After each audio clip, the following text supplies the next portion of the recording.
What's good, everybody? It's your boy Anime Zay, and today we're gonna talk about why KDR doesn't matter and why rage quitters really have no reason to rage quit. So yeah, let's get to it. So for starters, for those of you that don't know what KDR is, KDR stands for kill death ratio. It basically shows how well you do on average. So say for example you're playing Call of Duty and your KDR is a 2.0. What that basically means is for every 20 kills you get, you have 10 deaths. And, you know, that's really good. KDR, I guess, is supposed to show how good you are. That's what most people use it for. They use it as like the bragging rights thing. Now, there are some major problems with KDR. First of all, in most games, if you're gonna be sour and rage quit like a bitch, I mean, like, the game usually doesn't count, you know. So if you're playing like Dragon Ball Fighters, for example, and your record is like 20-0, right? You're losing this match pretty bad. Rage quitters will usually quit so they can keep that perfect record. KDR in most games doesn't show how often you quit or how often you use bailouts.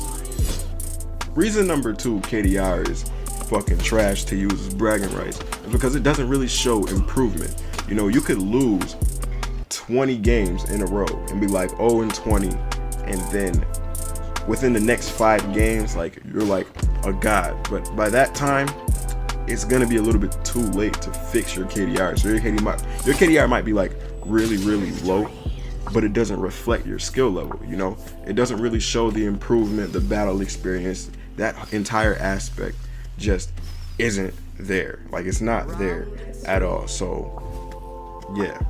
Now, don't get me wrong, there's some people with high ass KDRs, it's like, that's cold, you feel me? But like, there is that big ass part of the community that gets that high ass KDR in cancerous ways, you feel me? So like, For Honor,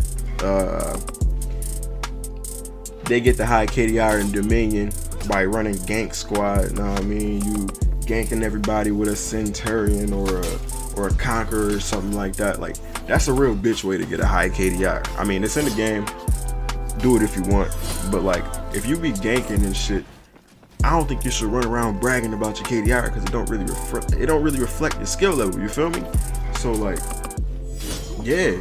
And the final reason why KDR is so fucking trash is because it only adds to a cancerous community, you feel me? If you got so many people playing to protect their KDR and they keep rage quitting and all that other hoopla, excuse me, sooner or later, their teammates or the people they're playing against are gonna start picking up those habits as well, or they might like start complaining a bunch and stop playing the game. Then the game is like getting less traffic and there's less real competition in the game, and then the entire community just becomes cancerous. You get what I'm saying? So yeah, stop rage quitting. I wasn't gonna rap too long, man. This final take: rage quitters, please stop. Your KDR is not that important. It's not that serious, bro. It's really not that serious. Just play the game, take your L to the chin like any real one would, and learn from it. You feel me? We don't really, a lot of fighting game communities or shooting game communities or whatever, we don't really have that aspect. Like, a lot of people don't want to learn from their mistakes. You know, they just use that bailout mechanism all the time, and it's fucking annoying. So please quit. Just stop quitting. You know, stop quitting the matches. Quit that shit, bro. Stay in the match. Take your L and move on about your shit. This is Anime Zay. Like, comment, and subscribe. I really appreciate it. Do your boy a favor. I'm outie.